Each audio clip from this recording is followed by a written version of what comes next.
தமிழ்நாட்டு மக்கள் அனைவருக்கும் வணக்கம். 2025 குரூப் 4 குரூப் 2 குரூப் 1 எக்ஸாம் எழுதக்கூடிய எல்லா ஸ்டூடெண்ட்ஸும் இந்த வீடியோ ஸ்கிப் பண்ணாம கடைசி வரைக்கும் பாருங்க. மேத்ஸ் வந்து பொளக்க போற அந்த வீடியோ ஃபுல்லாவே மேத்ஸ் வந்து பொளக்கப்பட்டது. ஆப்டிடியூட்ல இருந்து 15 கேள்வி கேக்குறாங்களே, அந்த 15க்கு 15ம் தட்டி தூக்க வேண்டியது அவசியம். அதனால மேத்ஸை கண்டு எனக்கு பயமா இருக்கு சார், மேத்ஸை பார்த்தாலே எனக்கு எரிச்சல் ஆகுது சார், மேத்ஸை பார்த்தாலே ஒரு மாதிரி ஆகுது சார், டென்ஷன் ஆகுது சார் அப்படின்னு சொல்லக்கூடிய எல்லா ஸ்டூடெண்ட்ஸும், இல்ல மேத்ஸ் நல்லாவே வரும் அப்படின்னு சொல்லக்கூடிய எல்லா ஸ்டூடெண்ட்ஸும் இந்த வீடியோ ஃபுல்லாவே கவனிங்க.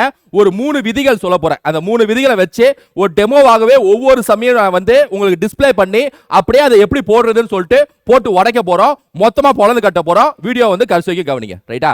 மொத்தம் ஒரு 8 டாபிக் நான் சூஸ் பண்ணிக்கிறேன். நம்ம சிலபஸ்ல இருக்கு. சிலபஸ்ல இருந்து ஒரு 8 டாபிக் சூஸ் பண்ணிக்கிறேன். அதாவது ratio, profit, ages, average, CI, SI, percentage, simplification. இந்த 8 டாபிக்ல இருந்து வித்தியாசமான கேள்விகளும் பொளக்க போறோம், ஈஸியான கேள்விகளும் பொளக்க போறோம், மீடியம் லெவல் கேள்விகளும் வந்து ஷார்ட்கட்டை வச்சு பொளக்க போறோம். சோ ஷார்ட்கட், லாஜிக், கான்செப்ட் அது கூட சேர்ந்து ஒரு 3 விதிகள். இந்த 3 விதிகள் தான் முக்கியம். ரைட்டா? எந்த ஒரு மேத்ஸ் எக்ஸாம், அதாவது எந்த ஒரு மேத்ஸ் கேள்வியா இருக்கட்டும், எந்த டாபிக்ல எந்த மேத்ஸ் கேள்வியா இருக்கட்டும், அதுக்கு 3 விதிகள் தான் நீங்க ஃபாலோ பண்ணணும். 3 ரூல்ஸ் தான். ஃபர்ஸ்ட், ஒரு வாக்கியம் எப்படியே எக்ஸாம்ல ஸ்டேட்மெண்ட் தான் கொடுப்பாங்க. ஏன்னா மேத்ஸ் கேள்வினாலே ஒரு வாக்கியம் தானே. அந்த வாக்கியத்தை டேட்டாவாக மாத்து. வாக்கியத்தை டேட்டாவாக மாத்து. இதான் ஃபர்ஸ்ட் ரூல். செகண்ட், டேட்டாவை சொல்யூஷனா மாத்து. டேட்டா மாத்துனதுக்கு அப்புறம் அதை அப்படியே சொல்யூஷனா மாத்தணும். இது செகண்ட் ரூல். தேர்ட், சொல்யூஷனா ஆன்சரா மாத்து. இது தேர்ட் ரூல். முடிஞ்சு போச்சா? அப்ப வாக்கியத்தை டேட்டாவை மாத்து, டேட்டாவை சொல்யூஷனா மாத்து, சொல்யூஷனை ஆன்சரா மாத்து. இந்த 3 விதிகள் தான். எப்படிப்பட்ட சம்மா வேணா இருக்கட்டும், அது எவ்வளவு பெரிய சம்மா வேணா இருக்கட்டும், ஒரு 2 பேஜ் கூட அந்த சம் இருக்கட்டும், ஆனா 3 ரூல் தான். டேட்டா மாத்து, சொல்யூஷனா மாத்து, ஆன்சரா மாத்து. முடிஞ்சு போச்சு. அதுல உங்களுக்கு மிகவும் பிரச்சனையாகக்கூடியது ஒரு விஷயம் இருக்கு. அது என்ன அப்படின்னா, இப்ப கேள்வியில வந்து அப்படியே பெருசா போகுது, ஈக்குவேஷனா வருது, இல்ல தசம எண்லாம் வருது, பிராக்ஷன்லாம் வருது அப்படின்னா அந்த நேரத்துல டென்ஷன் ஆகும். டென்ஷன் ஆகாம நிதானமா அந்த கேள்விக்கு ஆன்சர் வர வரைக்கும் ஒரு விடா முயற்சியோட, ஏன்னா எப்படியான ஆன்சர் கண்டுபிடிச்சே தீரணும்னு சொல்லிட்டு எந்தவித டென்ஷன் இல்லாம, அதான் no tension, no BP, no எரிச்சல். மேத்ஸை பார்த்தாலே எரிச்சலாது அப்படின்னா நினைச்சீங்கன்னு வைங்களேன், 15க்கு 15 தட்டி தூக்க முடியாது. டென்ஷன் ஆகுது அந்த சம்மா பார்த்தா, வேற ஏதாவது ஈஸியா இருந்துச்சுன்னா நான் போட்டுருவேன். இந்த மாதிரி சம்மா பார்த்தா டென்ஷன் ஆகுது அப்படின்னாலும் 15க்கு 15 தட்டி தூக்க முடியாது. எப்படிப்பட்ட சம் வந்தாலும் ரிலாக்ஸா ஒரு மாதிரி மெடிடேஷன் மோடுல, சரியா, ஒரு ஆன்மீக மோடுல அப்படியே ரிலாக்ஸா பக்குவமா அமைதியான சூழல்ல அந்த சம்முக்கு ஆன்சரை கண்டுபிடிக்கணும். ரைட்டா? அது எப்படி வேணா கஷ்டமா இருக்கட்டும், ஆனா அமைதியா தான் நம்ம இருக்கணும். நம்ம அமைதியா தான் இருக்கணும். சரியா? அந்த மாதிரி அமைதியான சூழல்ல ஒவ்வொரு சமயம் பொளக்க போறோம். ரைட்டா? அதுல வந்து ஒவ்வொரு டாபிக், மேல 8 டாபிக் காட்டினால அதுல ஒவ்வொரு டாபிக்ல அப்படியே வரிசையா பார்க்க போறோம். ஒரு டாபிக்ல இருந்து 2-3 கேள்விகள் வரிசையா. சரியா? ஃபர்ஸ்ட் கேள்வி பார்ப்போம். என்னது? இது பேர் என்னது? வாக்கியத்தை டேட்டாவை மாத்து, டேட்டாவை சொல்யூஷனா மாத்து, சொல்யூஷன் ஆன்சரா மாத்து. ஞாபகம் வச்சுங்க, டென்ஷன் ஆக கூடாது. ரைட்டா? 686 என்பது 1/2:2/3:3:4 என்ற வீதத்தில் 4 பகுதிகளாக பிரிக்கப்பட்டால் முதல் பகுதி என்ன? இப்போ இது ஒரு வாக்கியம். இதை ஃபர்ஸ்ட் டேட்டாவை மாத்தணும். எப்படி டேட்டாவை மாத்துறது? 686ங்கிற தொகை இருக்கு, சரியா? அந்த தொகையை எப்படி எழுதிக்கணும். எழுதிக்கிட்டு அதை 4ஆ பிரிச்சு கொடுக்குறாங்க. பிரிக்கிறாங்க அப்படின்னாலே இப்படி பிரிக்கணும். டேட்டாவா இப்படி பிரிக்கணும். பிரிச்சு எப்படி கொடுக்குறாங்க? 1/2:2/3:3:4 அப்படின்னு சொல்லிட்டு 4 பேத்துக்கு கொடுக்குறாங்க. 4 பேத்துக்கு கொடுத்ததுக்கு அப்புறம் முதல் நபர் எவ்வளவு வாங்குறாரு, அதாவது முதல் பகுதி என்ன, இந்த 1/2ங்கிற பகுதி என்னப்பா அப்படின்னு சொல்லிட்டு ஆப்ஷன் கொடுக்குறாங்க. சரியா? இப்ப ரிலாக்ஸா போடலாம். இப்ப அதை பார்த்தோன்னே உங்களுக்கு ஒரு பிபி எகுரும். எப்ப பிபி, எந்த சூழ்நிலையில பிபி எகுரும் அப்படின்னா, என்ன சார் இது 1/2 2/3 சொல்லிட்டு ஃபிராக்ஷன்லாம் கொடுக்குறாங்க அப்படின்னு சொல்லிட்டு உங்களுக்கு வந்து ஒரு டென்ஷன் ஆகும். இதனால அமைதியான சூழல்ல எப்படியாவது இந்த சம்ம போட்டு ஆன்சர் வர வரைக்கும் பக்குவமா இருக்கணும். ரைட்டா? நல்லா கவனிங்க. ஃபிராக்ஷன் கொடுத்தாலும் ஒரே ஒரு விஷயம் மட்டும் தான் நீங்க பண்ணணும். என்னன்னா, கீழே நம்பர், அதாவது அந்த பின்னத்துல கீழே நம்பரை பாருங்க. சரியா? அதாவது கீழே டினாமினேட்டர் இருக்குல்ல, அந்த டினாமினேட்டரை பாருங்க. கீழே நம்பர், அதுக்கு எல்சிஎம் மட்டும் எடுங்க போதும். கீழே நம்பருக்கு எல்சிஎம் எடுங்க, மீசியமா எடுங்க. சரியா? இப்ப இங்க வந்து இதுக்கும் ஃபிராக்ஷன் இல்ல, இது 2 மட்டும் தான் ஃபிராக்ஷன் இருந்தாலும் சரி. ரைட்டா? கீழே நம்பரை பாருங்க. 2 3 2 3க்கு எல்சிஎம் என்ன? 6 ரைட். இந்த மாதிரி எந்த கேள்வி ஃபிராக்ஷன்ல இருந்தாலும், இந்த மாதிரி ரேஷியோ ஃபிராக்ஷன்ல இருந்துச்சுன்னா அதை வந்து முழு எண்ணா மாத்தணும். அதான் உங்களோட நோக்கமா இருக்கணும். சரியா? அதான் உங்க சொல்யூஷனா இருக்கணும். அப்ப இந்த மாதிரி ஃபிராக்ஷன் இருந்துச்சுன்னா கீழே நம்பருக்கு எல்சிஎம் எடுத்து 6 எல்சிஎம்மா, அந்த எல்சிஎம் ரேஷியோ ஃபுல்லா இருக்கிற எல்லாத்துக்குமே பெருக்கணும். இன்டு 6 இன்டு 6 இன்டு 6 இன்டு 6 அப்படின்னு சொல்லிட்டு கீழே டினாமினேட்டருக்கு எல்சிஎம் எடுத்து மொத்தத்தையும் பெருக்கி விட்டீங்கன்னா ஃப்ராக்ஷனே இல்லாம என்ன நிம்மதியா ஒரு ஹோல் நம்பர்ல ஒரு ரேஷியோவா மாறிடும். இதான் ஃபர்ஸ்ட் எய்மா இருக்கணும். ஃபர்ஸ்ட் ஸ்டெப் இதான். அப்ப பாருங்க 2ஆல 6 அடிச்சா 3, ஸோ 3, 3ஆல 6 அடிச்சா 2, ஸோ 2 × 2 2 4, 3 6 18, 4 6 24. இப்ப நல்லா இருக்குல்ல பார்க்க, என்ன 3:4:18:24 கொஞ்சம் ரிலாக்ஸா இருக்குல்ல. இந்த மாதிரி மாத்துறது தான் உங்க ஃபர்ஸ்ட் ஸ்டெப்பா இருக்கணும். அப்புறம் சம் என்ன கேக்குறாங்க, முதல் பகுதி என்னன்னு கேக்குறாங்க. சரியா, 686 இந்த 4 ரேஷியோக்கு பிரிக்கிறாங்க. இப்ப இந்த 4 ரேஷியோ இப்ப புது ரேஷியோவா வந்துருச்சு. இப்ப சரியா, இப்ப இதுல முதல் பகுதி என்ன, 3 தான் கண்டுபிடிக்கணும். இதான் உங்களுக்கு செகண்ட். இதே ஒரு தனியா கேள்வியாவே கேட்கலாம். சரியா, உண்மை ஒரு நம்பரை பிரிச்சு 4 பேத்துக்கோ 5 பேத்துக்கோ 3 பேத்துக்கோ 2 பேத்துக்கோ கொடுக்குற பட்சத்துல அல்ல இவன் யாரு அவன் யாருன்னு கண்டுபிடிக்கிறதுக்கு என்ன ஸ்டெப் நீங்க ஃபாலோ பண்ணணும்னா, யாரை கண்டுபிடிக்கணுமோ அவனை அப்படி மேல போட்டுக்கணும். சரியா, மொத்தமா கூட்டி கீழே போட்டுக்கணும். திரும்ப சொல்றேன், யாரை கண்டுபிடிக்கணுமோ மேல, மொத்தமா கூட்டி கீழே. ரைட்டா, 3 + 4 7, 7 7 + 18 அப்படியே மனசுலே போடணும். 18 7 என்னப்பா 25, 25 + 24 25 24 49, 49ன்னு சொல்லிட்டு நீட்டா போடணும். அப்படி 49 இன்டு 686 பெருக்கணும். இதாங்க ஸ்டெப்பு. ஸோ யாரை கண்டுபிடிக்கணுமோ மேலே போட்டுக்கணுங்க. மொத்த ரேஷியோ டோட்டல்ங்கிறது கீழே போட்டுக்கணுங்க. அமௌண்ட்டை இன்டூ பண்ணிக்கணுங்க. இந்த மாதிரி எந்த சம் வந்தாலும் இதாங்க ஸ்டெப்பு. ரைட்டா, இப்போ அதை சால்வ் பண்ணணுங்க. என்ன இப்போ உங்களுக்கு ஐயோ 49 686 அடிக்கணுமே என்ன பண்றது தெரியலையே அப்பெல்லாம் இருக்காங்க. பொறுமை. இந்த 49 எந்த டேபிள்ஸ்ல போகும், 7ஆம் வாய்ப்பாடுல போகுமா? அப்ப கண்டிப்பா 7 வாட்டி போகும். இது 7ல போகும் நம்புங்க. ஏன் அப்படின்னா ஆன்சர் எல்லாமே பாயிண்ட்ல இல்ல, எல்லாம் ரவுண்டா இருக்கு. அப்ப கண்டிப்பா அடிப்பட்டே தீரணும். சரியா, அப்ப 7 அது போயே ஆனும் அப்படின்னு நம்பி போடுங்க. இது 7ல 7 வாட்டி போச்சு, இது 7ல 68 9 7 63 9 7 63 63க்கு 68க்கு கேப் என்ன, ஒரு 5 பக்கத்துல இப்படி போடுங்க. 56 வந்துருச்சு. சரியா, 56ல எத்தனை 7 இருக்கு, 8 7 இருக்கா, 8 7 56 அடிங்க. ரைட்டா, அதுக்கப்புறம் 7ஆல இதை அடிக்கலாம்.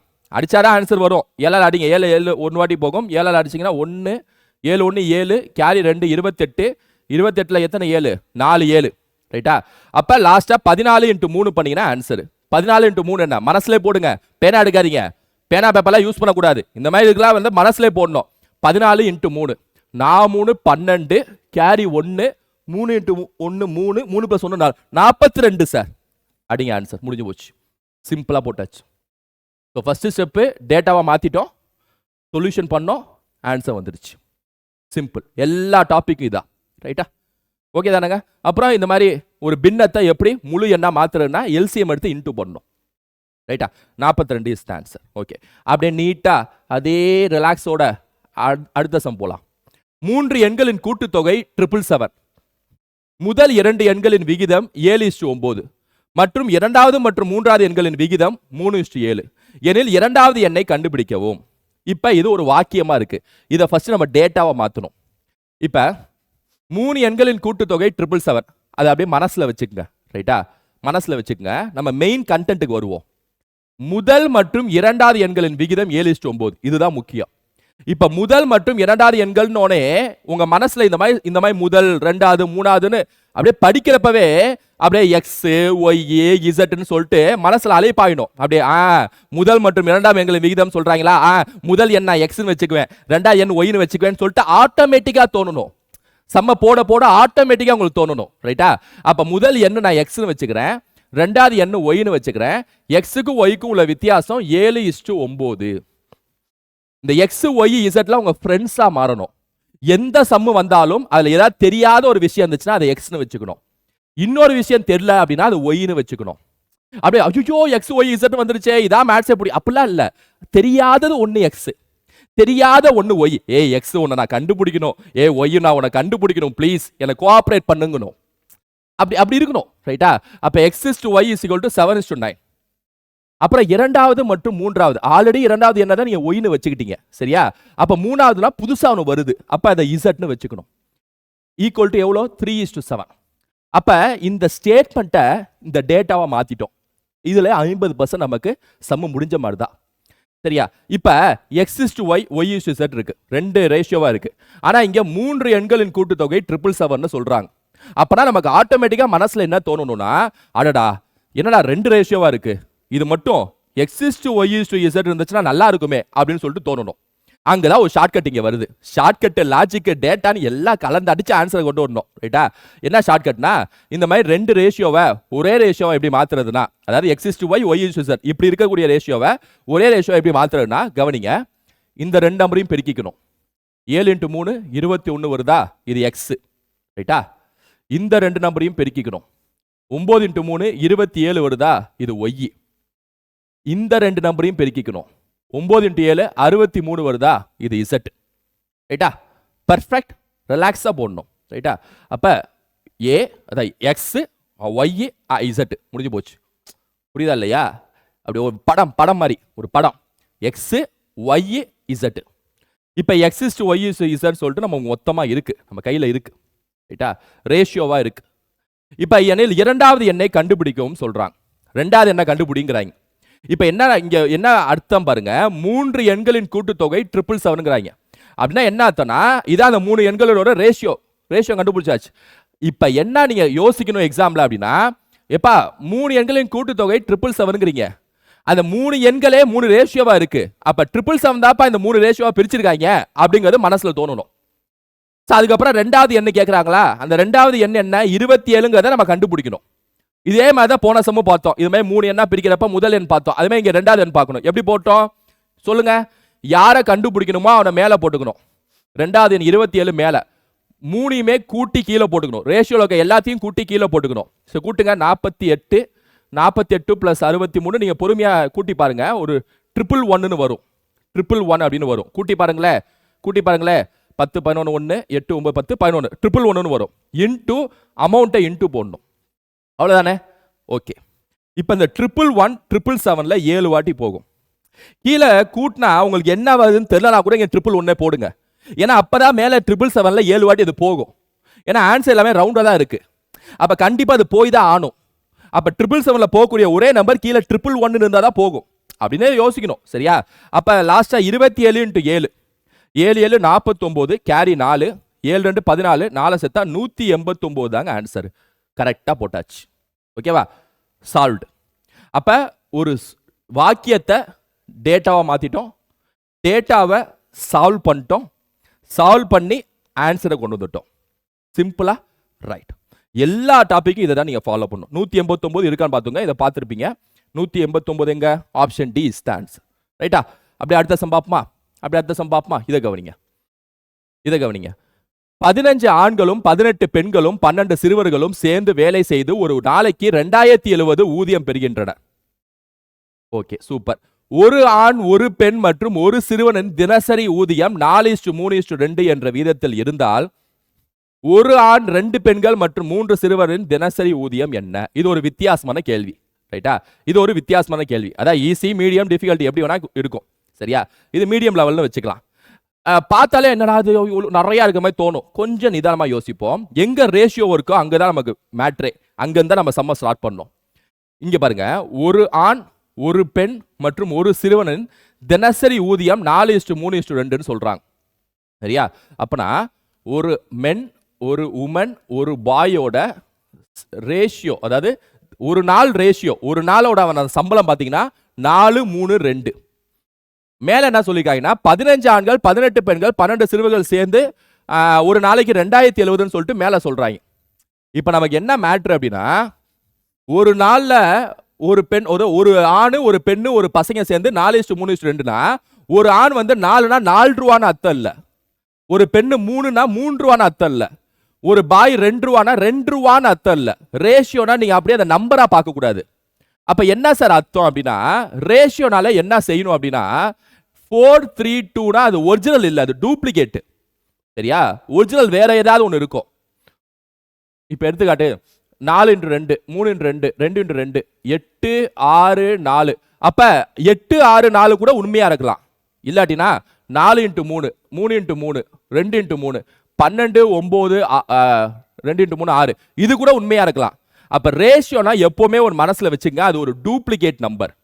2 பேரோட வயது விகிதம் 5:7னா 5 வயது 7 வயதுன்னு அர்த்தம் இல்ல, duplicate. Ratio is always duplicate.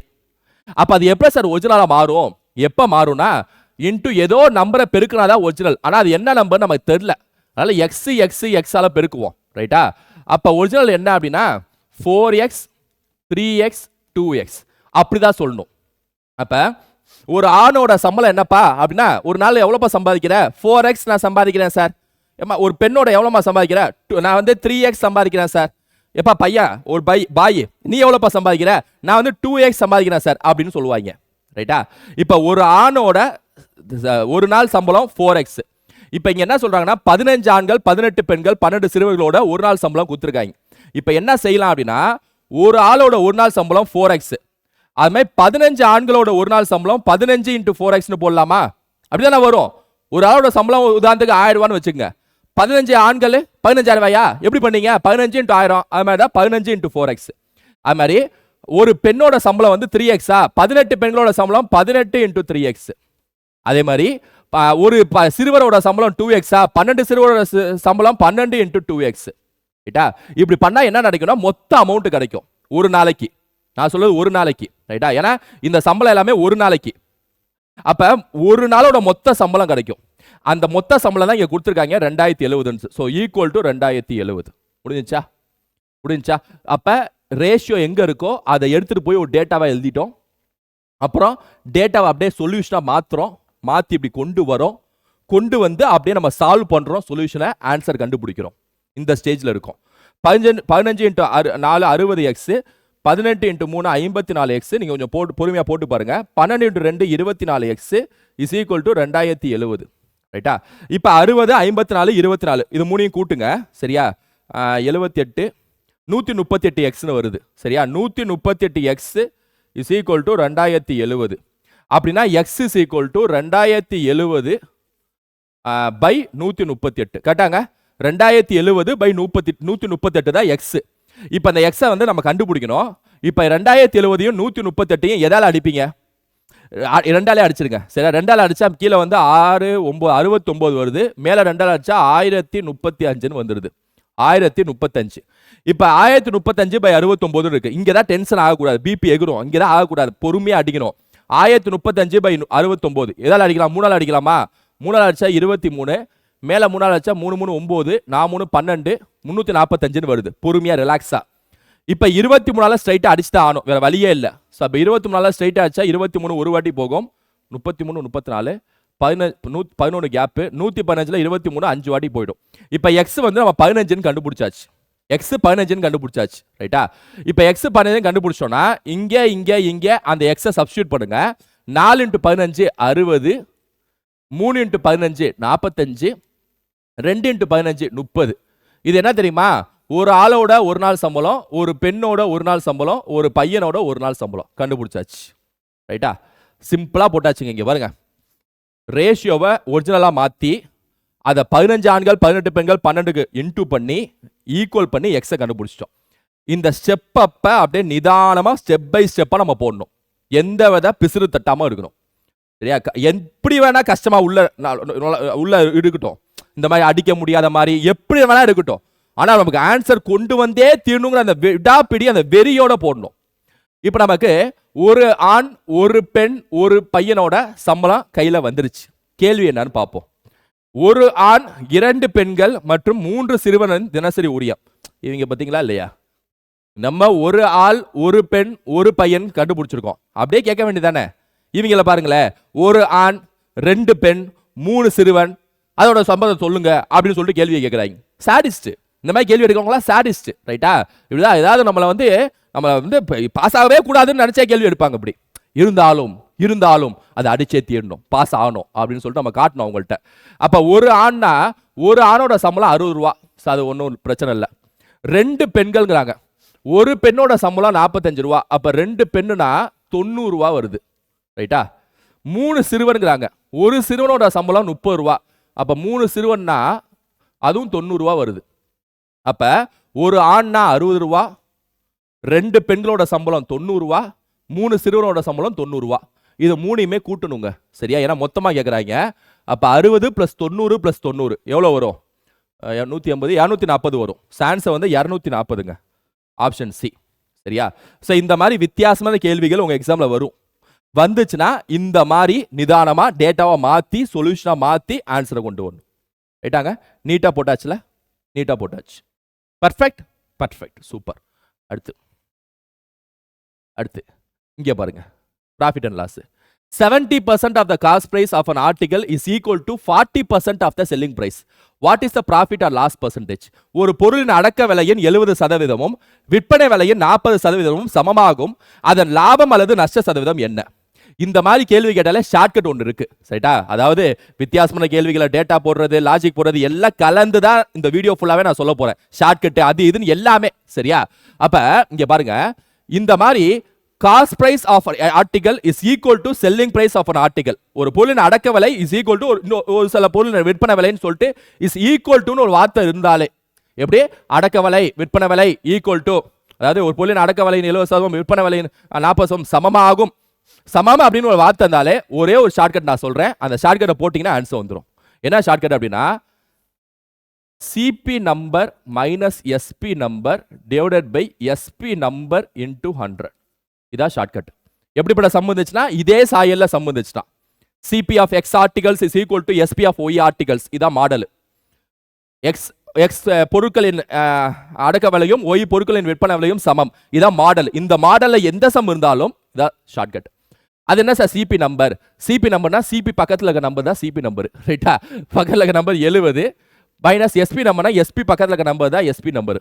40 by SP number 40 into 100 பண்ணீங்கன்னா ஆன்சர் வந்துடும். 70 மைனஸ் 40 என்ன கண்ணா? 30 கண்ணா. கீழே இன்னும் 40 போடு கண்ணா, 100 போடு கண்ணா. அப்படியே 1010 அடி கண்ணா. அடிக்கிறப்ப தான் சந்தோஷம் வரும். 4ஆல இந்த 100 அடிச்சா 25 போட்டு தாக்கு. 25 × 3 75 முடிச்சு விடு, சரியா? 75% ப்ராஃபிட்.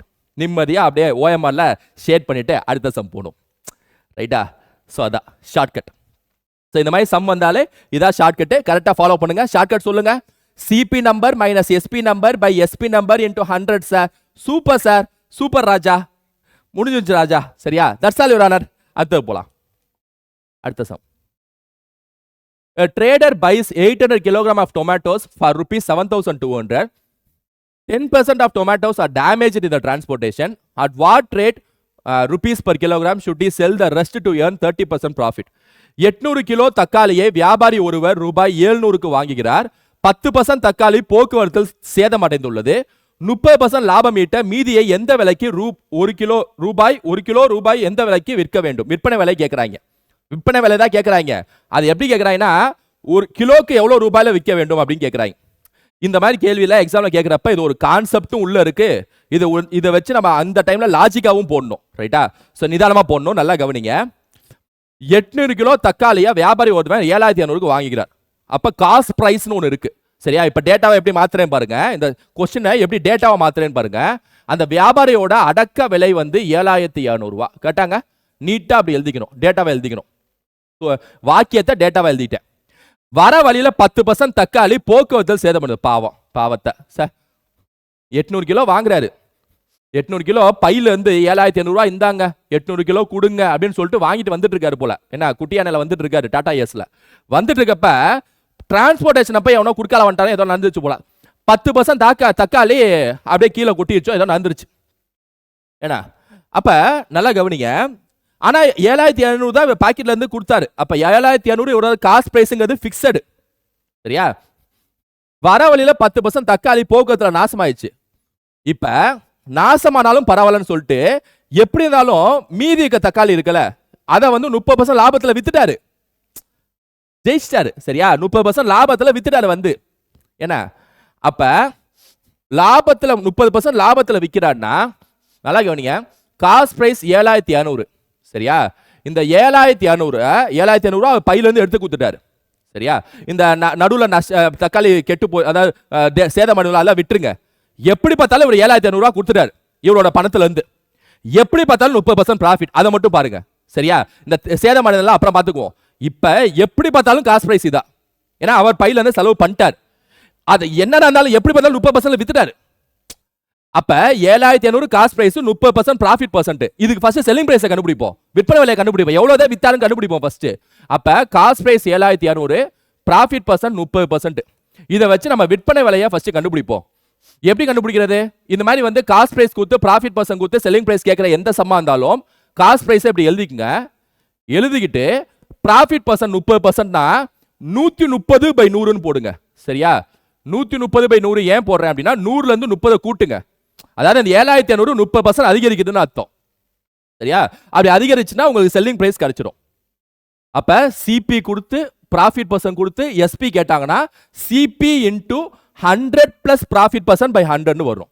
இதே லாஸ் இருந்துச்சுன்னா 100 மைனஸ் 30 70/100 வரும். இதை ஞாபகம் வச்சுக்கோங்க. சரியா? இது ஒரு பேசிக் தான். Sir 2 0 cancel. இதை ரெண்டையும் பெருக்குங்க. 72 × 13 தனியா இந்த சைடு தனியா ஸ்பேஸ் ஃபார் ரஃப் ஒர்க்னு சொல்லிட்டு எக்ஸாம்பிள் இருக்கும். அங்க வந்து பொறுமையா டென்ஷன் ஆகாம பெருக்குங்க. 936 வருது. பக்கத்துல 0 போடுங்க. இது 9360 ரூபா வந்துருது. சரியா?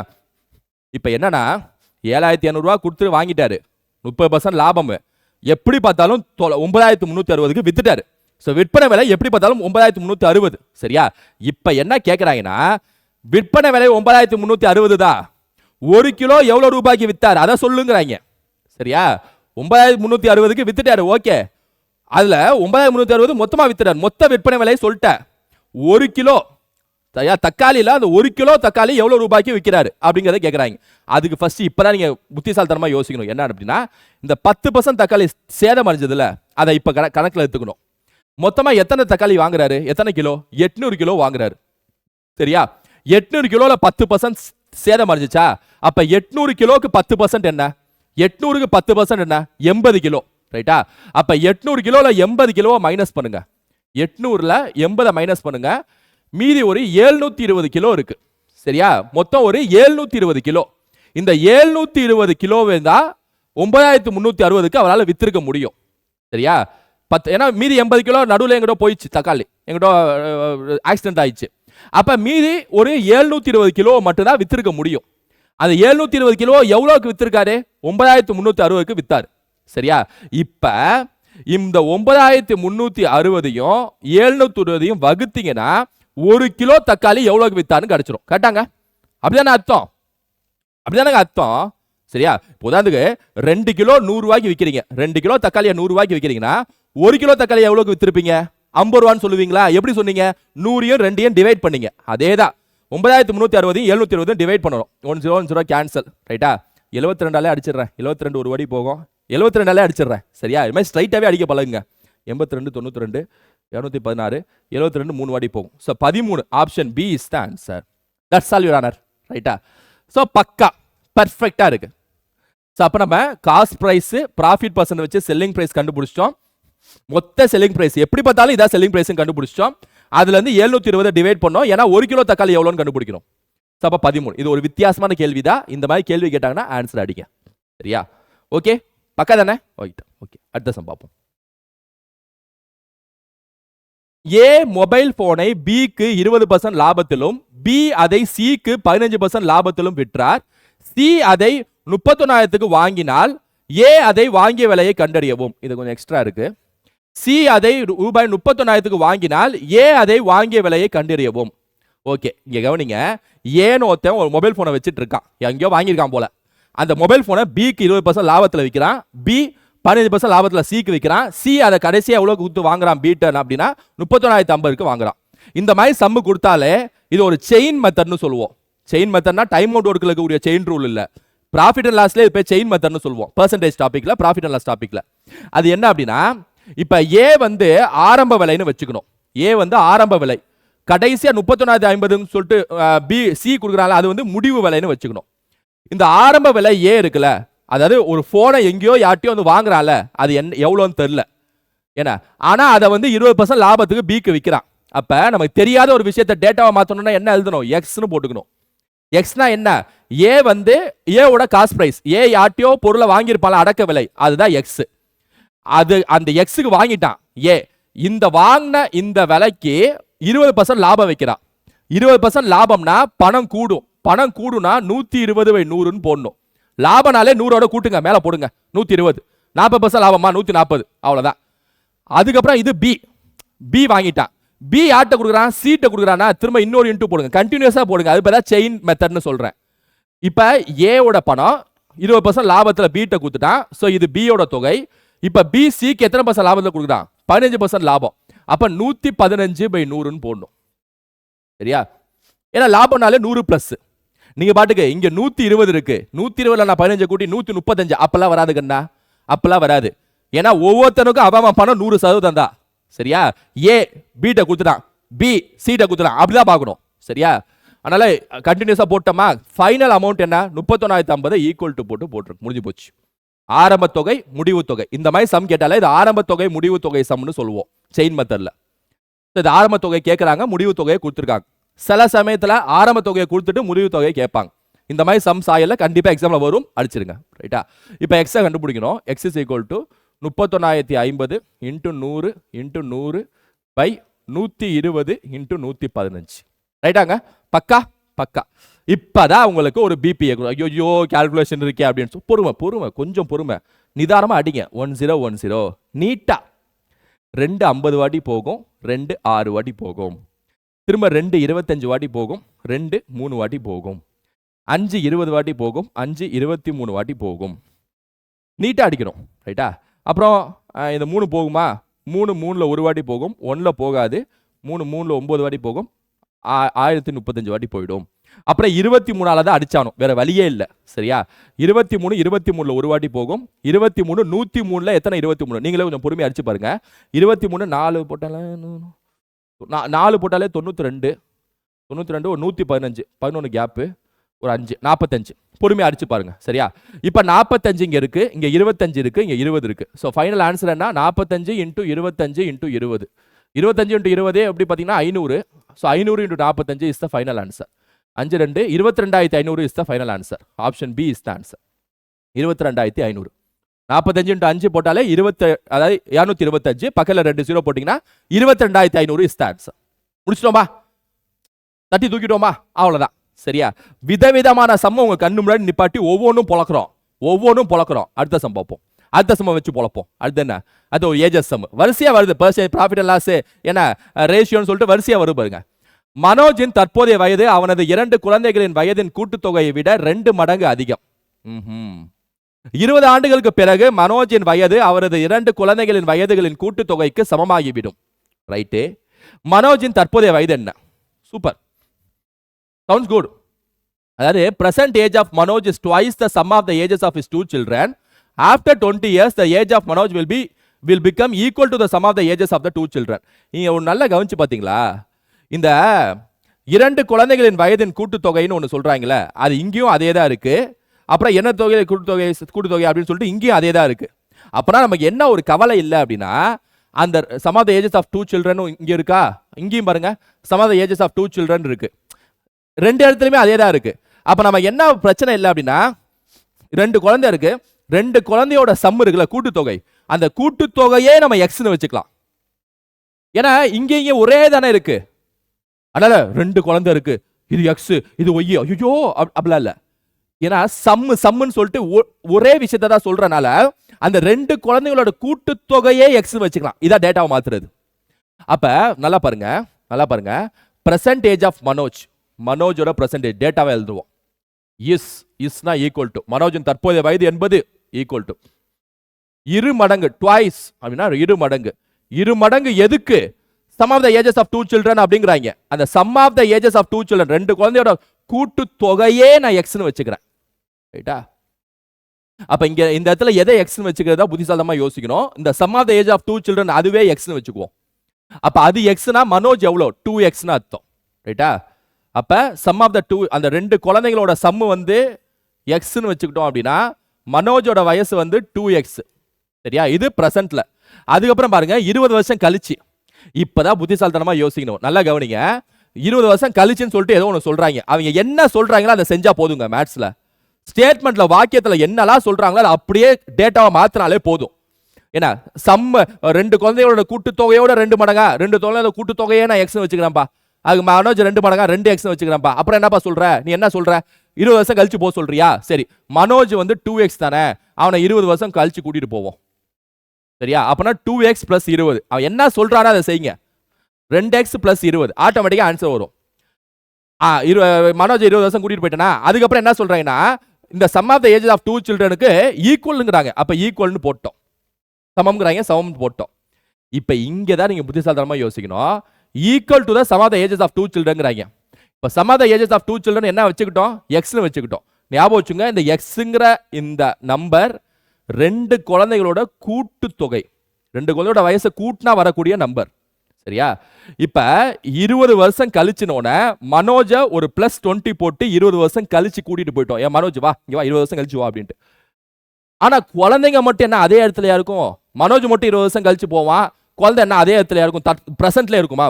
குழந்தைங்களுக்கும் 20 வருஷம் கூடும்ல, அது 2 குழந்தைல. இப்ப 2 குழந்தை இருக்கு, இங்கதான் ட்விஸ்ட். சரியா? நம்ம மொத்த குழந்தைகளோட கூட்டுத்தொகை எக்ஸ்னு வச்சுக்கிட்டோம். இப்ப 20 வருஷம் கழிச்சு நான் கூட்டிட்டு போறப்ப மனோஜ் 20 வருஷம் கழிச்சு கூட்டிட்டு போயிட்டோம். இங்க 2 குழந்தை இருக்கு. அப்ப 2 குழந்தைனா 2 20 போடணும். ஏன்னா 2 20, ஏன்னா ஒரு குழந்தை ஒரு 20 வருஷம் போகும், ரெண்டாவது குழந்தை 20 வருஷம் போகும். இது செகண்ட் ஈக்குவேஷன். சரியா?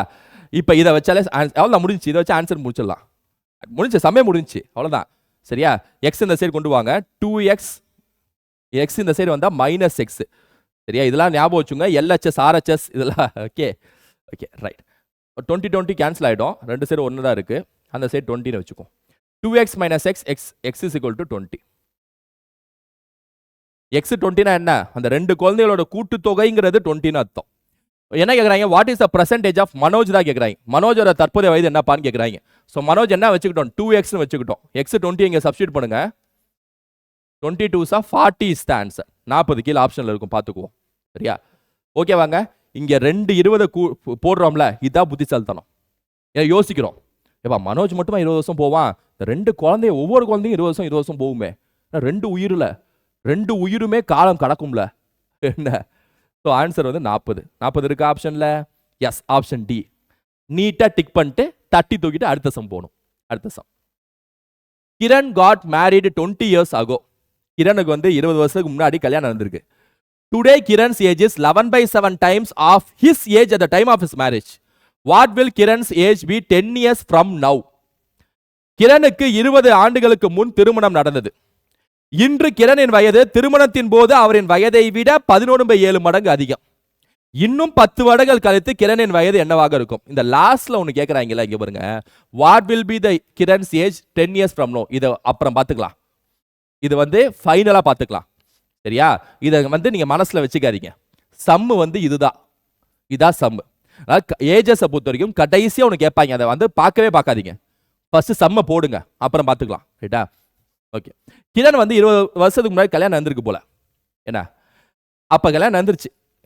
இப்ப என்ன நடந்திருக்கு அப்படின்னா, இப்ப டுடே அந்த கல்யாணம் நடந்தப்போ ஒரு ஏஜ் இருந்திருக்கும்ல, அந்த ஏஜ்ல 11/7 டைம்ஸ் வந்து இன்னைக்கு ஏஜ்ங்கறாங்க. சரியா? அதான் இந்த செகண்ட் ஸ்டேட்மெண்ட் சொல்றாங்க. அப்ப கல்யாணம் நடந்தப்போ ஒரு ஏஜ்ங்கறத நம்ம என்னன்னு தெரியல. தெரியாத உன்ன மேத்ஸ்ல என்ன வச்சுக்கணும்? எக்ஸ் னு வச்சுக்கணும். ரைட்டா?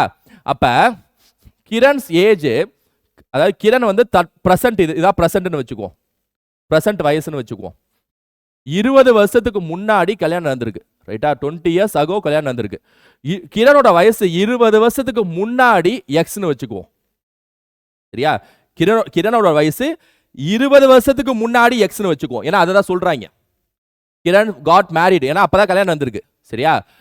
அப்ப கிரணை நான் பிரசன்ட் கூட்டிட்டு வரணும்னா எக்ஸ் +20 போடணுமா -20 போடணுமா? நல்லா யோசிங்க, நல்லா யோசிங்க.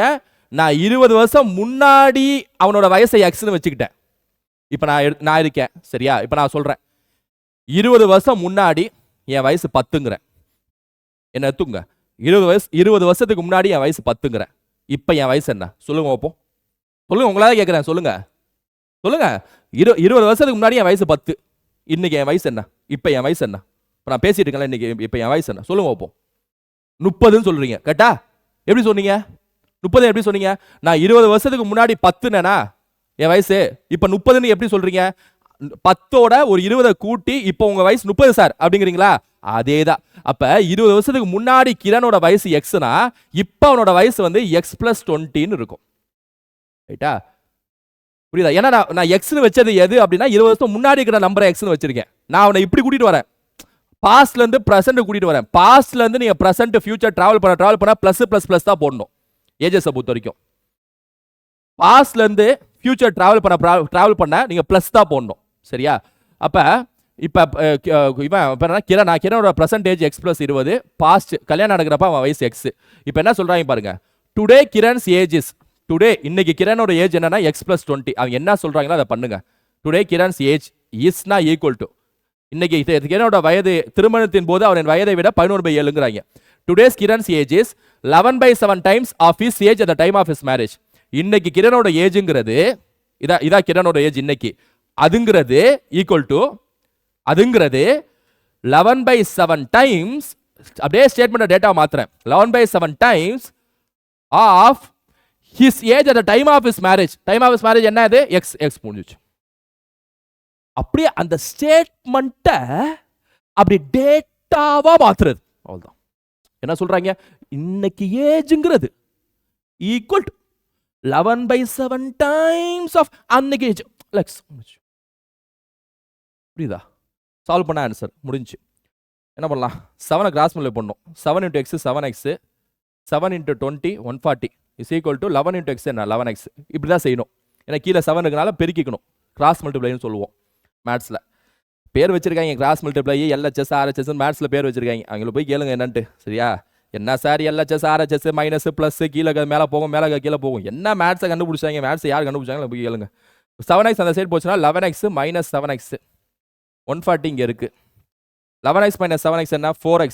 ஸோ 4xங்கிறது 140, xங்கிறது 140/4. நீங்கள் கொஞ்சம் பொறுமையாக போட்டு பாருங்க, ஆன்சர் வரும். 4 3 12 5 35 இஸ் த ஆன்சர். ஸோ கிரனோட ஏஜ் வந்து 35ங்க. நல்லா ஞாபகம் வச்சுங்க, எக்ஸ் தான் 35. ரைட்டா? அப்போ கிரனோட ஏஜ் 35ங்கிறது எப்போ? கல்யாணம் நடக்கிறப்ப. இப்போ என் வயசு 10 அது மாதிரி கிரனோட வயசு 35. ஆனால் ப்ரெசென்ட் அவன் வயசு என்ன? x+20 35 + 20 என்ன? ப்ரெசென்ட் வயசு என்ன? 55 is the present age. So கிரனோட தற்போதைய வயது 55. 20 வருஷத்துக்கு முன்னாடி திருமணம் நடக்கிறப்ப அவன் வயசு 35. கண்டுபிடிச்சிட்டோம். சரியா? Okay okay. இப்போ கீழே ஒரு கேள்வி கொடுத்துருக்காங்க. இவங்களுக்கு இதான் வேலை, ஏதாவது இப்படி தான் உருட்டுவாங்க. இப்போ பாருங்க, கீழே ஒரு கேள்வி கொடுத்துருவாங்க பாருங்க. What will be Kiran's age 10 years from now? கொழுப்ப பார்த்தீங்களா இல்லையா? நம்மளே வந்து என்ன தடுமாறி ஆன்சரை கொண்டு வந்துருக்கோம். 55ன்னு சொல்லிட்டு ப்ரெசன்டேஜ். இன்னொரு 10 வருஷம் கழிச்சு என்ன ஆன்சர் சொல்லு பார்ப்போம் அப்படிங்கிறாங்க. அதான் ஆன்சரே போட வைக்கக்கூடாது. டென்ஷனே நம்மளை டென்ஷன் ஆக்குறதா இவங்களோட ஒரே எய்மா இருக்கும். கொஸ்டின் எடுத்தவங்களோட ஒரே எய்மா இருக்கும். இருந்தாலும் போடணும். ஸோ அப்போ 10 வருஷம் கழிச்சு கிரனோட வயசு என்னன்னா 55 + 10 65 is the answer. 65 is the answer. Okay வாங்க, பர்ஃபெக்ட். ராஜா ராக்கெட் ராஜா 65 இஸ் த ஆன்சர். இங்கே பாருங்க, ஆப்ஷன் செட் பண்ணவங்கள பாருங்களேன், 55 கொடுத்துருக்காங்க. அப்போ நீங்கள் ஒருவேளை இந்த கடைசி டைம் மறந்து போயிட்டு ப்ரெசன்டேஜ் 55, எஸ் எனக்கு ஆன்சர் வந்துருச்சே, எனக்குலாம் மேத்ஸில் ஆன்சர் வருது அப்படின்னு சொல்லிட்டு 55 டிக் பண்ணிடுவீங்க. OML டிக் பண்ணுவீங்க, வெளில வந்து பார்ப்பீங்க ஆன்சர் தப்பாக இருக்கும். புரியுதா? ட்ராப் போடுறாங்க பாருங்க, வலை விரிக்கிறாங்க. வலையில் மாட்டக்கூடாது. ஏன்னா கடைசியில் என்ன கேட்குறாங்க? 10 வருஷம் கழிச்சு கேட்குறாங்க. சந்திரமுகியா மாறி யோசிக்கணும். அப்போ 65 இஸ் த ஆன்சர். சரியா? வலையில் மாட்டேன் ராஜா, கரெக்டாக போட்டுருவேன் ராஜா அப்படின்னு அடிச்சுட்டு வரணும். அடுத்து பாய் walks 15 meter in 7 seconds and then walks back in 5 seconds. His average speed is. ஒரு சிறுவன் 15 மீட்டர் தூரத்தை 7 வினாடிகளில் நடக்கிறான். பிறகு 5 வினாடிகளில் அதே தூரத்தை திரும்பி நடக்கிறான். அவரது சராசரி வேகம் என்ன? ரைட்டா? சமயம் நடக்கிறியாப்பா தம்பி? என்ன அது? 15 மீட்டர் 7 வினாடியில் இப்படி நடக்கிறானா, திரும்ப ரிட்டர்ன் வரான் அதே 15 மீட்டர். எத்தனை வினாடியில்? 5 வினாடியில் வரான். ஆவரேஜ் ஸ்பீடு என்னன்னு கேட்குறாங்க. இந்த டாபிக் பேர் வந்து சராசரி வேகம்னு ஒரு ஃபார்முலா இருக்கு. ஆவரேஜ் ஸ்பீடுக்கு ஒரு ஃபார்முலா இருக்கு. அது என்ன ஃபார்முலான்னு ஃபர்ஸ்ட் சொல்லிடுறேன். 2xy/x+y இதான் ஃபார்முலா. எக்ஸ்னா என்னன்னா, எக்ஸும் ஒய் என்னன்னா ஸ்பீடு. இப்போ நான் ஒரு இடத்துல இருந்து இன்னொரு இடத்துக்கு போயிட்டு திரும்ப ரிட்டர்ன் வரேன். சரியா? இப்போ உதாரணத்துக்கு நீங்கள் வந்து டிஎன்பிஎஸ்சி எக்ஸாம் பாஸ் பண்ணிடுறீங்கன்னு வச்சுக்கோங்க. சரியா? பாஸ் பண்ணிட்டு ஏதோ ஒரு டிபார்ட்மெண்ட்டில் வேலை செய்கிறீங்க. ஏன்னா இப்போ உங்கள் வீடு இருக்குது, நீங்கள் வேலை செய்யக்கூடிய டிபார்ட்மெண்ட் இருக்குது. ஏன்னா இப்போ உங்கள் வீட்டிலேருந்து நீங்கள் வேலை செய்யக்கூடிய டிபார்ட்மெண்ட்டுக்கு ஒரு குறிப்பிட்ட ஸ்பீடில் போகிறீங்க. ஒரு 10 km/h ஸ்பீடில் போகிறீங்க. திரும்ப ரிட்டனு ஒரு 20 km/h ஸ்பீடில் வரீங்க. சரியா? போயிட்டு வரது அதுக்கு ஃபார்முலா தான் இது. சேம் டிஸ்டன்ஸாக இருக்கணும். உங்கள் வீட்டுக்கும் நீங்கள் எதிர்காலத்தில் வேலை செய்யக்கூடிய அரசு அலுவலகம் இருக்குல்ல, ஏன்னா எல்லாம் பூஸ்டர் மோட்டிவேஷன், அப்படியே போகிற வழியில் மோட்டிவேஷன். சரியா? போயிட்டு வரீங்க அப்படின்னா ஒரே தூரம், சேம் டிஸ்டன்ஸ்க்கு இதான் ஃபார்முலா. ஆவரேஜ் ஸ்பீட், சராசரி வேகம் கண்டுபிடிக்க. நீங்கள் பாட்டுக்கு 10 20 சராசரியா? 10 + 20/2 30/2 15 சார். அதெல்லாம் இல்லை ராஜா, அப்போல்லாம் இங்கே போட முடியாது. ஏன்னா அது டைம் அண்ட் டிஸ்டன்ஸுக்குள்ள ஆவரேஜ் ஸ்பீடு. நீங்க பாட்டுக்கு சும்மா நார்மல் ஆவரேஜ் எடுக்கிற மாதிரி போட்டு ஆஹா ஆன்சர் வந்துருச்சேன்னு சொல்லிட்டுலாம் திருப்தி அடையக்கூடாது. இதான் ஃபார்முலா, ரைட்டா? ஓகே. ஆனா இங்க என்ன பிரச்சனைனா ஸ்பீடை கொடுக்கல. இப்படிதான் செய்வாங்க. இதான் வித்தியாசமான கேள்வின்னு சொல்லிட்டு இதெல்லாம் அடக்குவேன் நான். ஏன்னா அதாவது இங்க ஸ்பீடை கொடுக்கல, டிஸ்டன்ஸை கொடுத்துருக்காங்க, டைமை கொடுத்துருக்காங்க. ஞாபகம் வச்சுங்க, speed is equal to distance by time. இந்த ஃபார்முலா ஞாபகம் வச்சுங்க, ரைட்டா? ஓகே. இப்போ ஃபார்முலா என்ன? 2xy by x plus y. 2 into x வந்து போற ஸ்பீடு, y வந்து வர ஸ்பீடு. போற ஸ்பீடு தான் நம்ம ஃபார்முலால போடணும், சரியா? ஆனா இங்க டிஸ்டன்ஸ் இருக்கு, டைம் இருக்கு. ஆனா ஸ்பீடு இல்ல. இல்லனாலும் speed is equal to distance by time தானே. 15/7 போறதுக்கு ஸ்பீடு, வர ஸ்பீடு 15/5. போற ஸ்பீடு 15/7, வர ஸ்பீடு 15/5, ரைட்டா? அப்படியே ஸ்பீடாவே பார்க்கணும். 15/7 இப்ப 15/7 இல்ல போடுறப்ப ஐயோ பின்னாடி அடிக்கணுமேன்னு சொல்லிட்டு ஏக்கம் இருக்கும். அதெல்லாம் யோசிக்காதீங்க, அடிச்சுக்கலாம், சரியா? கீழே x plus y 15/7 plus 15/5 நீட்டா போடணும், சரியா? இப்ப அதை அடிக்கலாமா? 5 15ல 3 வாட்டி போகும், வேற எதுவும் போகாது, சரியா? வேற எதுவும் போகாது, ரைட்டா? பெருக்கி அப்படியே போட்டுருங்க. 15 × 2 வந்து 30, 30 × 3 90/7ன்னு வரும். ஸோ மேலே 90/7ன்னு போட்டுருங்க. கீழே என்ன வருதுன்னு பார்ப்போம். கீழே 7க்கும் 5க்கும் எல்சிஎம் எடுத்து போடலாம் டைம் இல்லை. நீங்கள் நல்லா கவனிங்க. இந்த மாதிரி இருந்துச்சுனால என்ன செய்யறதுன்னு நான் சொல்கிறேன் பாருங்க. இதை கிராஸ் மல்டிப்ளை பண்ணுங்க. 15 × 5 என்ன? 75. இதை கிராஸ் மல்டிப்ளை பண்ணுங்க. 15 × 7 என்ன? சொல்லுங்க, உங்களை தான் கேட்குறேன், சொல்லுங்க. 105 டிவைடட் பை இதை ரெண்டையும் பெருக்கிக்குங்க. 7 × 5 என்ன? 35. இப்படி தான் செய்யணும். ஒரு ஃப்ராக்ஷனை இப்படி தான் மாற்றணும், சரியா? எல்சிஎம் எடுக்க தெரியலனாலும் தெரிஞ்சாலும் இப்படி தான் மாற்றணும், ரைட்டா? ஸோ இது கீழே இருக்குது, இது மேலே இருக்குது. நான் கூட்டினா எவ்வளோ வரும்? 10 1 180/35ன்னு வருது.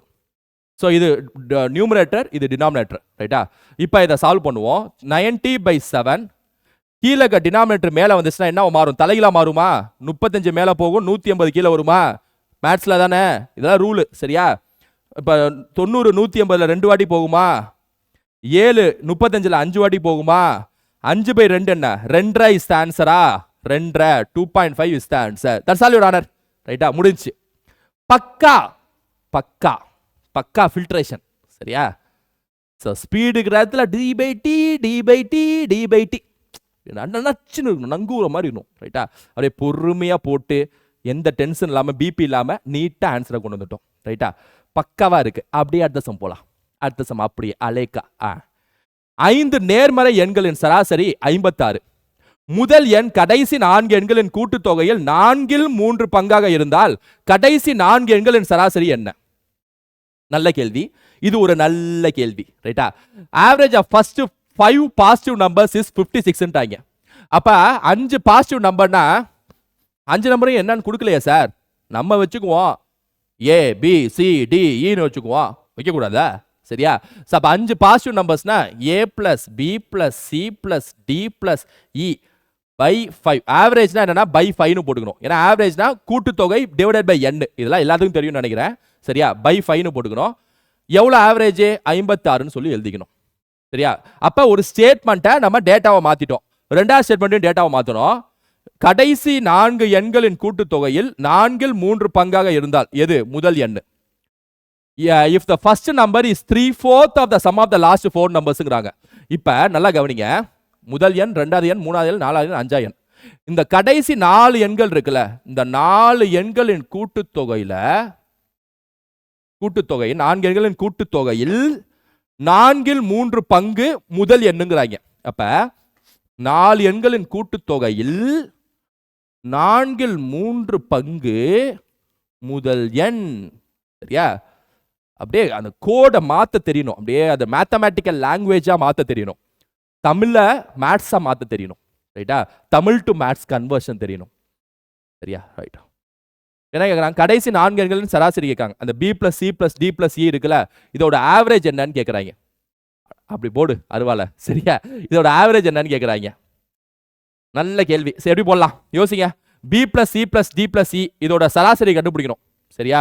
அதுக்கு ஃபர்ஸ்ட் சம் என்னன்னு கண்டுபிடிக்கணும். B plus D plus E plus E ஓட சம் என்னப்பா அப்படின்னு கண்டுபிடிக்கணும். எப்படி போடலாம் யோசிங்க. ஒன்று பண்ணுவோம். இப்போ எப்படி போடலாம் யோசிக்கலாம், டைம்ல டக் டக்னு ஏதாவது பண்ணிட்டே இருக்கணும் எக்ஸாம்ல, ரைட்டா? இதை பெருக்கிடுவோம், ஏன்னா வேற வழியில் அப்படிதான் பண்ணி ஆகணும். A plus B plus C plus D plus E is equal to 56 into 5 எவ்வளோ 30, 280 வருமா? இது ஒரு ஈக்குவேஷன் வச்சுக்குவோம். சரியா? அப்புறம் என்ன செய்யலாம்னா இந்த ரெண்டாவது ஈக்குவேஷன்ல b plus c plus d plus e அப்படியே வச்சுக்கோங்க. 4 மேல கொண்டு போங்க. 4a ன்னு வந்துரும். 3 கீழே கொண்டு வந்துருங்க. by 3 is equal to b plus c plus d plus e ன்னு வச்சுக்குவோம். இது ரெண்டாவது ஈக்குவேஷன். ஃபர்ஸ்ட் ஈக்குவேஷனை பெருக்கிட்டேன், செகண்ட் ஈக்குவேஷனை இப்படி பெருக்கிட்டேன். ரைட்டா?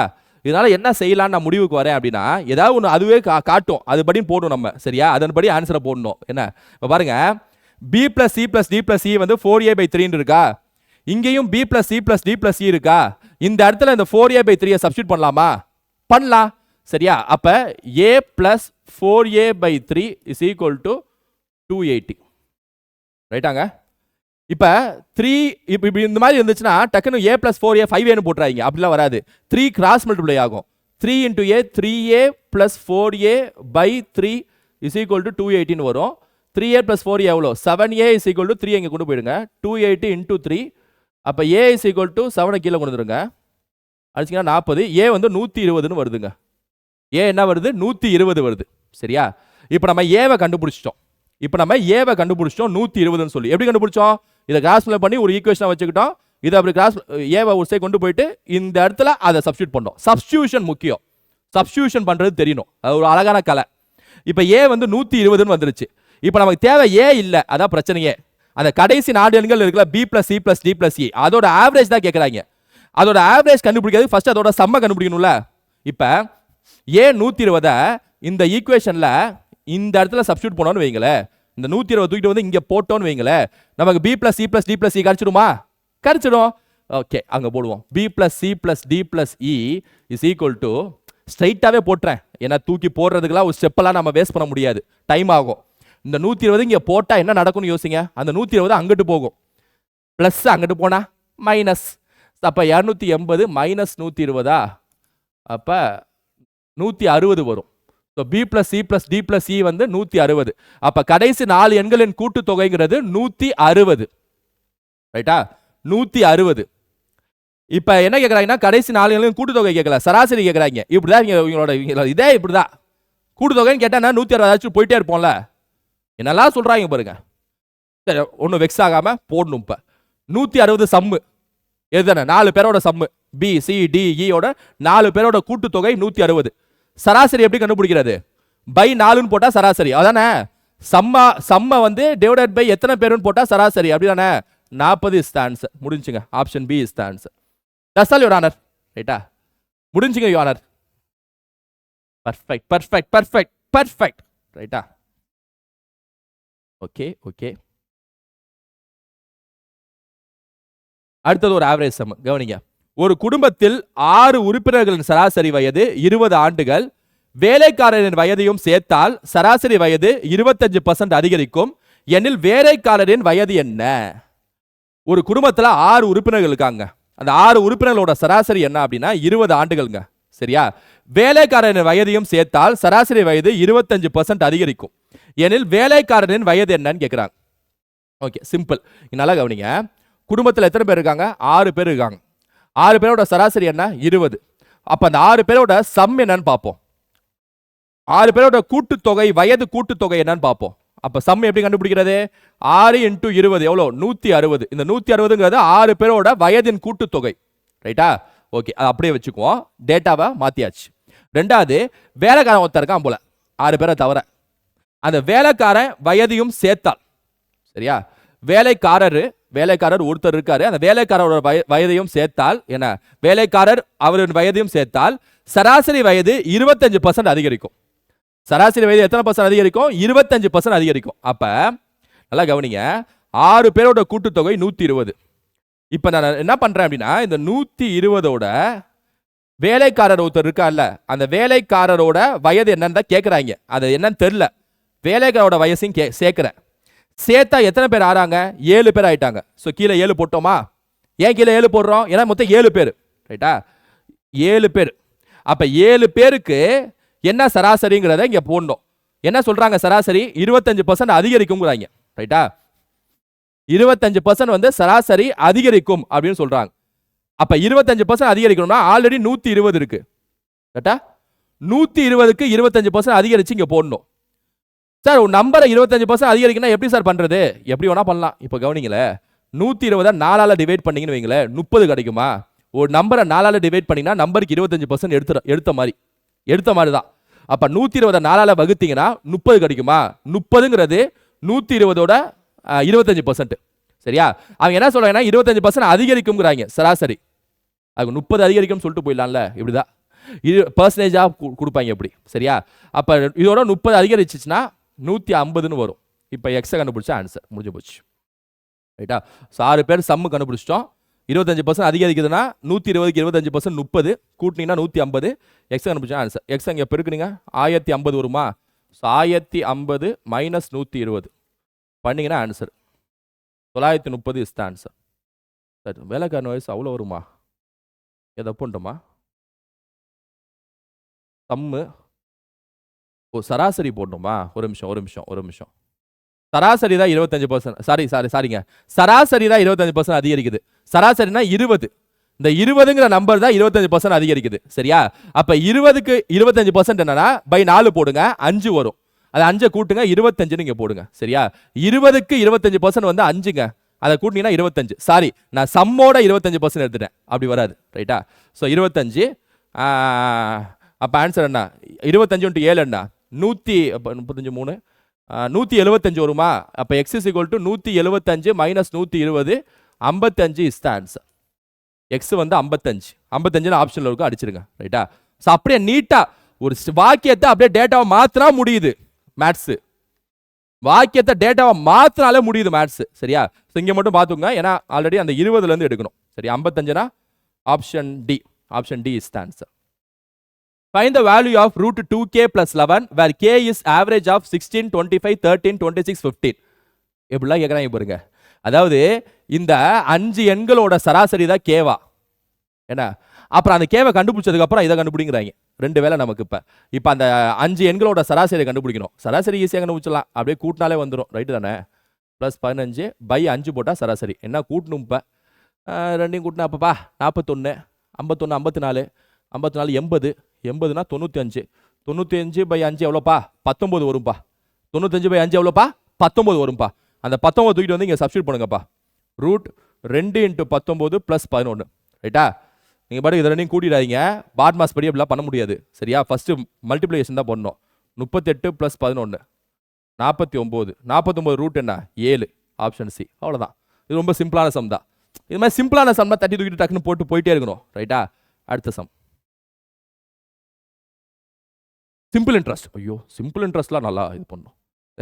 ரூபாய் 2199 என்ற அசலில் 4 வருடங்கள் மற்றும் ரூபாய் 2064 என்ற அசலில் 4 வருடங்களில் கணக்கிடப்படும் தனி வட்டிகளுக்கான வித்தியாசம் ரூபாய் 27 என்றால் அதன் வட்டி விகிதம் என்ன? இது மாதிரி சம்லாம் வித்தியாசமான சம். இது மாதிரி பண்ணலாம் பார்த்துக்கவே மாட்டீங்க. ரைட்டா? வித்தியாசமான சம்மா இருக்கும். நீங்க தனி வட்டி கூட்டு வட்டிக்கும் வித்தியாசம் பார்த்துருப்பீங்க. அந்த மாதிரி சம்லாம் போட்டிருப்பீங்க ஷார்ட்கட்ல. இது தனி வட்டிக்கும் ஒரு வித்தியாசம் சம் பாருங்க. சரியா? என்ன சொல்றாங்க பாருங்க. ஒரு அசல் குத்துறாங்க, 4 வருஷம் எண்ணு குத்துறாங்க. இன்னொரு அசல் குத்துறாங்க, இன்னும் அதே எண்ணு 4 வருஷம் குத்துறாங்க. 2 தனி வட்டிகளுக்கான வித்தியாசம் 27ங்கிறாங்க. வட்டி விகிதம் என்னங்கிறாங்க. இந்த ஸ்டேட்மெண்ட் அப்படியே ஃபர்ஸ்ட் எழுதலாமா டேட்டாவா? நல்லா கவனிங்க. மெயின் டேட்டா தான் இங்க முக்கியம். தனி வட்டிகளுக்கான வித்தியாசம் 27, அதான் மெயின் டேட்டா. சரியா?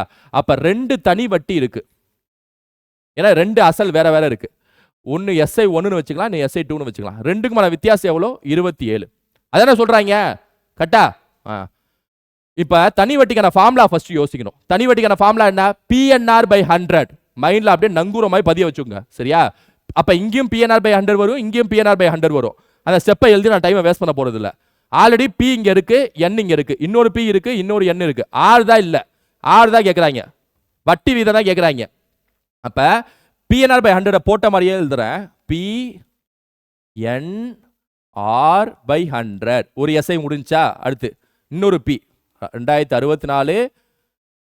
N எவ்வளோ? 4. R தெரியல, 6ன்னு வச்சுக்கிறேன். By 100 is equal to 27. Solve பண்ணா 6 கிடைக்கும். சால்வ் பண்ணா நமக்கு ரேட்டு கிடைச்சிடும். அப்படிதானே? எஸ். என்ன சார் இப்படிலாம் இருக்கு, என்ன சார் பண்றது அப்படின்னு யோசிப்பீங்க. அப்படிதானே? என்ன பண்ணுங்க அப்படின்னா, இங்க 4R by 100 இருக்கா, இங்கேயும் 4R by 100 இருக்கா, நடுவில் மைனஸ் இருக்கா. மேத்ஸ்ல இதுமாதிரி காமனா இருந்துச்சுன்னா காமனா வெளில எடுத்துடலாம். அப்போ 4r by அப்படிலாம் எழுதி வச்சிருக்காங்க மேத்ஸில். 4r by 100 வெளில எடுத்துட்டோன்னு வைங்களேன், உள்ள என்ன எழுதலாம்னா மீதி நம்பரை உள்ள எழுதிக்கலாம். 2199, இங்கே மீதி எவ்வளோ 2064. ஏதோ சொல்கிறாங்க, எல்லா ரூல்ஸையும் படிச்சிருங்க மேத்ஸில், காமனாக்கெல்லாம் வெளில எடுத்துடலாம். சரியா? அப்போ இதை மைனஸ் பண்ணால் என்ன வரும்? 5 3 135 வரும்னு நினைக்கிறேன். ரைட்டா? 135 கூட்டினீங்கன்னா அது வந்துடும். ரைட்டா? 135 into 4r by 100 is equal to 27. கரெக்டாங்க? அப்போ ஆர் என்ன வரும்? ரேட் என்ன வரும்? ரேட் வந்து 27 இன்ட்டு 100 பை 4 இன்ட்டு 135. கரெக்டாங்க? 100 மேலே போகும், மேலே 2 கீழே வந்துடும். 27 135 5 வாட்டி போய்ட்டுன்னு நினைக்கிறேன். போய்டும் எப்படியும் பார்த்துங்க. சரியா? 5 20 வாட்டி போகும், 4 20ல் 5 வாட்டி போகும். ஸோ ரேட் வந்து 5%. Option A is the answer. That's all your answer. முடிஞ்சு. அப்ப தனி வட்டிகளான வித்தியாசம்னா SA1 minus SA2. This is the data. இந்த டேட்டாவை தான் நீங்க எடுக்க தெரியணும் உங்களுக்கு. So convert data into solution, solution into answer. முடிஞ்சு போச்சு. That's all. என்ன அடுத்து? ரூபாய் 6800க்கு 18 மாதங்களுக்கு தனி வட்டி ரூபாய் 2244 எனில் வட்டி விகிதம் என்ன? தனி வட்டினா சிம்பிள் இன்ட்ரெஸ்ட் சம் தான் இது. இந்த சம்ல பாருங்க, 6800க்குன்னு சொல்றாங்களா? அப்ப 6800ங்கிறது பிரின்சிபல். தனி வட்டியே கையில குத்துறாங்களா? அப்ப தனி வட்டி 2244ங்கிறது எஸ்ஐ. 18 மாசம் குத்துறாங்களா? அப்ப எண் வந்து 18 மாசம். வட்டி விதம் தான் கேட்டாகணும், ஏன்னா அது மட்டும் தான் இல்ல ஃபார்முலால. SI is equal to PNR by 100 ஃபார்முலால 6 தான் இல்ல, அதான் கண்டுபிடிக்கணும். இப்போ SI is equal to PNR by 100 formula தெரியும்ல, அதுல எஸ்ஐ இருக்கிறதுல எஸ்ஐ போட்டுருங்க. Equal to SI is equal to P N R by 100. சரியா? இங்கதான் நீங்க ஒரு விஷயத்தை யோசிக்கணும். 18ங்கிறது மாசத்துல இருக்கு. அப்ப நீங்க மாசமா இருந்துச்சுன்னா எஸ்ஐ ஃபார்முலால என்ன செய்யணும் அப்படின்னா, கீழே ஒரு 12 எக்ஸ்ட்ரா இன்டூ பண்ணணும். இதே 4 இருந்துச்சுன்னா கீழே 365 எக்ஸ்ட்ரா போடணும். வருஷமா இருந்தா அப்படியே விடணும். ஃபார்முலா வருஷமா இருந்தா பிஎன்ஆர் பை 100 ஃபார்முலா. மாசமா இருந்துச்சுன்னா கீழே 12 எக்ஸ்ட்ரா இன்டூ பண்ணணும். சப்போஸ் 18 மாசம் பரல ஒரு 400 நாள்னு சொன்னாங்கன்னா, ஒரு 200 நாள்னு சொன்னாங்களா, கீழே 365 சொல்லிட்டு இன்டூ பண்ணணும். இதான் ஞாபகம் வச்சுங்க. ரைட்டா? Okay, 2 0 2 0 cancel. 6ல் அடிங்க, 6 3 வாட்டி போகும், 6 2 வாட்டி போகும். ஸோ 2ஆல் இங்கிட்ட பெருக்கிடுங்க. 2244 இன்டூ 2 3 கீழே வந்துடும். By 3 is equal to 6. 3 அடிங்க, 3 21, 4 12, 8 3. சரி, okay. 748 into 2 6 1 9 1400. Wait wait wait wait, something fishy. 12 போட்டேனா? மந்த்ஸ் தானே? Right. Okay okay okay okay okay okay, ஒன்றும் பிரச்சனை இல்லை. 68 கீழே கொண்டு வந்துட்டேன், அவ்வளோதான். சரி, அதான் என்ன இவ்வளோ ரேட் என்னடா 748% வருதுன்னு நானும் பார்த்தேன். சரியா? 68 கீழே கொண்டு வந்தோம்.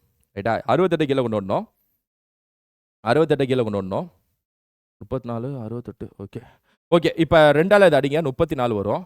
ஏன்னா இப்போ 34 அடிக்கிறேன். 34 2 ஒன்று போச்சுன்னா 68 68, இன்னொரு 68 கேரி, திரும்ப இன்னொரு 2, 22%ங்க. அதானே பார்த்தேன். Option D is the answer. 68 கீழே கொண்டு வந்துட்டேன். இதுமாதிரி மறக்கக்கூடாது நீங்கள், அதுக்காக தான் போட்டு காட்டினேன். அப்படி என்ன நான் சொல்கிறான் பாருங்க. Okay okay, answer 22. பொறுமையாக போட்டு பாருங்க, ஆன்சர் வந்துடும். ரைட்டா? பக்கா பக்கா பக்கா. அடுத்து, a person borrows some money for 8 years at the rate of simple interest. If the rate of principal is to total interest is 5:8, what is the rate of interest? அடடடடா, எப்படிப்பட்ட கேள்வி. என்ன? ஒரு நபர் 8 ஆண்டுகளுக்கு தனி வட்டி விகிதத்தில் பணத்தை கடன் வாங்குகிறார். அசல் மற்றும் மொத்த வட்டி விகிதம் 5:8 எனில் வட்டி விகிதம் என்ன? நல்லா கவனிங்க. அசல் மற்றும் வட்டி விகிதத்துக்கான ரேஷியோ வந்து 5:8ங்கிறாங்க. எப்படிப்பட்ட கேள்வியா இருக்கு? இங்க பாருங்க, அசல் மற்றும் மொத்த வட்டி விகிதத்தின் விகிதம் வந்து 5:8ங்கிறாங்க. அப்ப P/SI is equal to 5:8. ஓகேவா? 8 ஆண்டுகள் தனி வட்டி ஏதோ கடன் வாங்குறாரு. இப்போ நமக்கு தெரிஞ்ச ஒரே formula SI is equal to PNR by 100. அந்த ஃபார்முலா ஃபர்ஸ்ட் எழுதுவோம். தெரிஞ்சதெல்லாம் ஃபர்ஸ்ட் எழுதிடணும் எக்ஸாம்ல. ரைட்டா? இப்போ SI கத்துல SI போடணும், P கத்துல P போடுங்க, N கத்துல 8 போடுங்க. R தான் கேட்குறாங்க, Rனே வைங்க. சார் SI இல்லை P இல்லை சார், அதான் ரேஷியோவா இருக்குல்ல, அப்புறம் என்ன சார்? ரேஷியோ தானே சார் இருக்கு, அது டூப்ளிகேட்னு சொன்னீங்களா சார்? ஒரிஜினலாக மாற்றுறது தான் உங்களுக்கு தெரியுமே. பக்கத்தில் 5x 8xன்னு போட்டிங்கன்னா ஒரிஜினல் முடிஞ்சு போச்சா? ஒரு ரேஷியோவே நீங்கள் கண்ணில் பார்த்தாலே அப்படி தான் பார்க்கணும். 3:4. இது எப்படி பார்க்கணும்? நீங்கள் கண்ணில் பாருங்க, உங்கள் 3:4ன்னு தெரியக்கூடாது, 3x 4x தான் தெரியணும். மாறிடணும் அப்படியே. சரியா? அப்போ எஸ்ஏ இருக்கிறதுல 8xன்னு போடுங்க, பி இருக்கிறதுல 5xன்னு போடுங்க, என்ன 8, 6 என்னன்னு தெரில பை 100 ரைட்டா. எக்ஸ் கேன்சல், 5 100ல் 20 வாட்டி போகும், 8 கேன்சல் ரைட்டா. 20 இங்கிட்டு போச்சுன்னா R is equal to 20% is the answer. Option B is the answer.